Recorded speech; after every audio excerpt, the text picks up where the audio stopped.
Joining us now, Congressman Morgan Griffith from the 9th District in Deep Red, Virginia. Congressman Griffith from Salem with us now. Congressman, good to have you on today. It's good to be on. It's been a long time. Been a busy month. I know, Congressman, you're so busy. I always get emails from your staff saying you got this going on or that going on, but your staff's excellent. They stay in touch with me, and it's all good. I appreciate it. So, but it's good to have you on. But, Congressman, I'm sorry, I can't even contain my glee today. I'm not even going to try to feign it. I am so excited about this Morrissey win.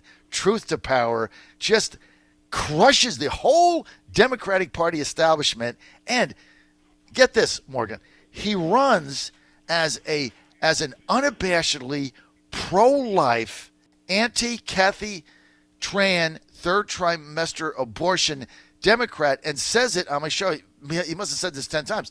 He says, I revere life. I'm a proud Democrat. I'd vote against that bill. I'm not in favor of it. And Democrats have to be more open-minded to this. And he ran on that platform, and he got 55% of the vote. Now, you served with Joe. I know you know him well. But Democrats, when they look at this nationally, Congressman, what do you think they're going to say? Well, I don't know. They continue to live in some kind of a different universe than I live in, and they probably will just say that it's some kind of a fluke. But what they don't understand is that a large segment of the Democrat Party is still pro-life, maybe not as pro-life as you and I, but they do respect life. They don't like this third trimester shenanigans of New York and the Kathy Tran bill, and they certainly don't like infanticide. And that segment of the Democrat Party, is going to have to be heard from. But as you pointed out, the far left dominated in Northern Virginia, and that's going to be important too. And the AOC crowd is really in control. I had proposed to our leadership that we nominate her for Speaker because she's the real leader of the Democrat Party today. She controls the balance in so many ways, or people who think like her. And that is the real Democrat Party we're dealing with today. It's not your old-style Democrat Party. And while Joe and I disagree on a lot of issues, it's going to be interesting to see how he deals with that edge of the party. Well, he doesn't care. Joe doesn't care. He got no help from the party. They stripped him of his renomination when he was in the House of Delegates. They've abandoned him. They've ostracized him. They kicked him out. They don't want him. When he tried to run for mayor of Richmond, all the moneyed interest and the Democratic Party lined up behind him. And the Republicans did the same thing. Quite frankly, when he did win his House seat as an independent from jail, Bill Howe put him in a converted closet, stripped him from all committee assignments. No Republican in this cycle did anything to help him. Nobody wanted anything to do with him. So the guy owes nobody anything. And so Joe doesn't care. But that's Joe Morrissey. What about Joe Biden? Congressman, he's got to be looking at this today thinking, okay, where's my lane here? I mean, look at Dick Saslow, who you served with. Now, we both like Dick, and I call him the Godfather. Dick spent $1.5 million. Congressman. He spent $1.5 million. He's been there 45 years. Everybody knows him. And look, I know for a fact he's been knocking on doors for a year. He spent $1.5 million. He won by 500 votes and actually didn't even get a majority of the Democratic votes in his primary in his district. What message does that send? Well, it just says that the old line Democrat, and look, when I was in the General Assembly, you couldn't get much more liberal than him. But what it says is this new wave of Democrats are really way out there. Many of them are socialists. They're not progressives, and they are really out there on the edge. And it doesn't really matter to them the fact that somebody has served for many years and served well and been the leader of the liberals in Virginia. That doesn't matter. You're not progressive enough. You're not socialist enough. We're not voting for you. We're going out and vote for these other people. It's pretty amazing last night. What did you think of in Northern Virginia? You had a very liberal Commonwealth's attorney candidate win. McAuliffe, I guess, saw the hand running on the wall. He figures the old party that he knew is gone. Now he's gone with the Soros crowd. So you had that win. You have a candidate that almost became a state senator who a week and a half ago called for disarming cops. I mean, you look at some of these proposals that come out of these people, and it's almost like you're reading it in The Onion, but it's like real proposals. And they're getting votes. Well, It's just incredible to me. Incredible. It is incredible, and people have forgotten that while you want to have some fresh blood coming into the political system, it's also good to have people who actually have studied government and understand the role of government and understand what it can do, and what it should do versus I want it my way.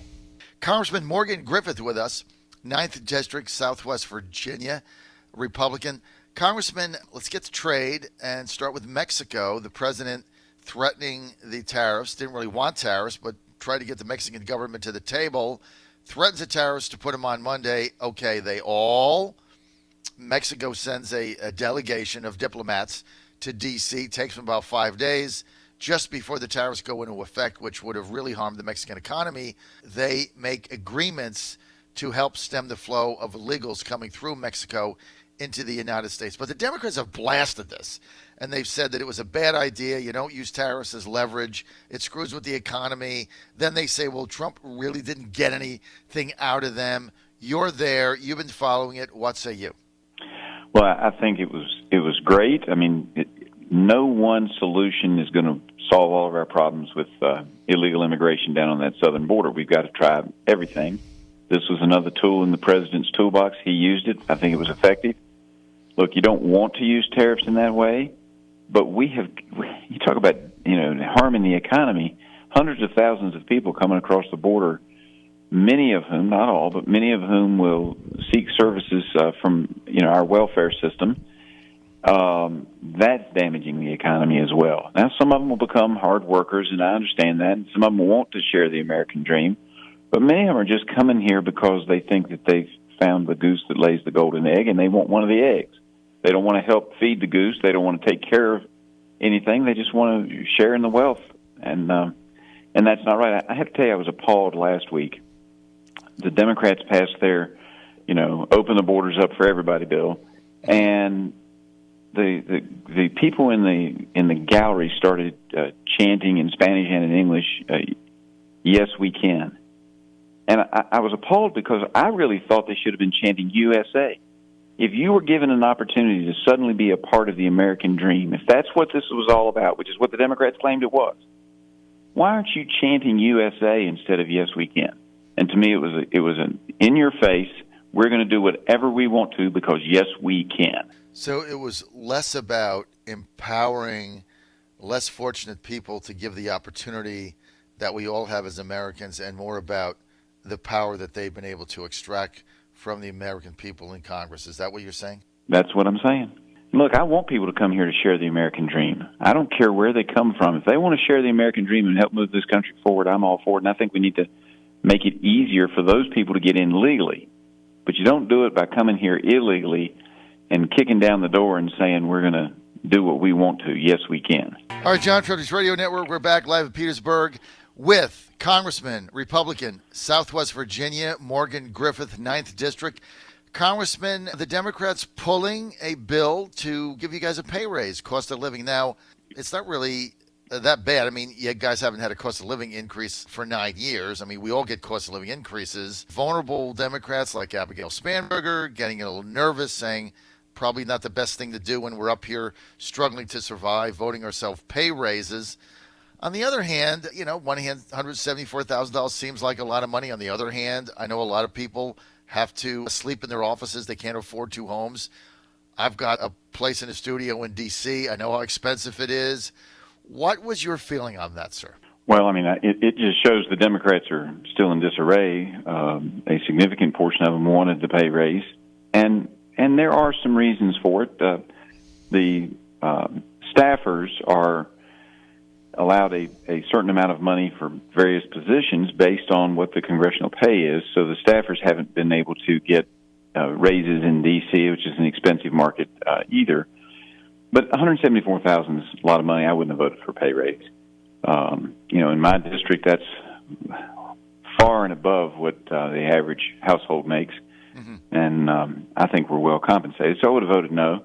But it is another sign that the Democrats are having lots of conflict internally, and they're worried about losing the majority, and they ought to be when they have bad policies, and hopefully they will. Lose the majority, that is. I commend you for that because I would have voted no, too. I mean, I understand the cost of living things, but, you know, I'm kind of from the Rob Whitman school. I vote in favor of a pay raise if that also meant if you don't pass a budget, nobody gets paid and there's no back pay. I would have been in favor of that compromise. But if I've only got 2 minutes, I got to get to China. There's huge protests going on right now in Hong Kong. Joe Biden goes to Iowa, says that Trump's an existential threat. The president comes back and says, I don't think so. The real issue here is Joe Biden, his son taking $1.5 billion from China, Biden not seeing the threat that there is. Is Joe Biden ever going to have to answer for this $1.5 million his son got for his equity firm from the communists there? Probably not. I mean, we're still trying to get Hillary Clinton to answer for having secrets stolen off of her private server, which was not allowed. It just seems that the D.C. swamp and the media don't care if Democrats are doing big things that they aren't supposed to do, or Democrat family members are doing big things they aren't supposed to do. But a Republican jaywalks, and it's time to subpoena all the records on the jaywalking record. It's kind of amazing. Are you in favor of what the president is attempting to do with China with these tariffs and bringing them to the table, stop the dumping, stop the stealing, stop getting our jobs sold out? Or do you feel that the fact that farmers can't sell as many soybeans to China is really the issue? How do you stand on it? Well, both are valid positions. The difficulty is that long term we've been getting our clocks cleaned by the Chinese, and if we don't stop it now, we will find ourselves to be the second-rate economy in the world and the second-rate military.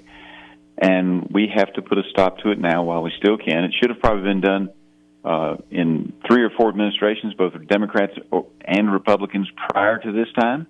But President Trump is absolutely right to tackle the beast, and it would have been easier if we'd have done it 20 years ago. But it's got to be done, and most of our farmers understand that, which is why we have to try to help them as well, because that is a big market.